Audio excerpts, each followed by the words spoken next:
ইন্দোনেশিয়ার বিমানবন্দরে বৈষম্যের শিকার দুই বাংলাদেশি বাতিক এয়ারের চরম অব্যবস্থাপনায় অস্ট্রেলিয়ায় ওরিয়েন্টেশন মিস করেছেন বাংলাদেশি দুই শিক্ষার্থী। ১২ জুলাই ঢাকা থেকে যাত্রা শুরু করে আদনান আল মাহমুদ ও মুহসিনুল হোসেন পৌঁছানোর কথা ছিল সিডনিতে, কিন্তু কুয়ালালামপুরে পৌঁছানোর বদলে তাদের বিমান নামানো হয় ইন্দোনেশিয়ার বালিতে। এয়ারলাইন্সের দাবি ছিল এটি ছিল ১ ঘণ্টার যাত্রাবিরতি, কিন্তু প্রায় ৫৫ ঘণ্টা ধরে ওই শিক্ষার্থীরা বিমানবন্দরে আটকে থাকেন।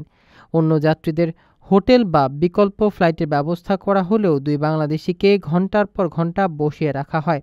পরিবারের পক্ষ থেকে বেসামরিক বিমান পরিবহন মন্ত্রণালয়ে লিখিত অভিযোগ করা হয়েছে। বিষয়টি নিয়ে মন্ত্রণালয় থেকে বাতিক এয়ারের সঙ্গে যোগাযোগ হয়েছে।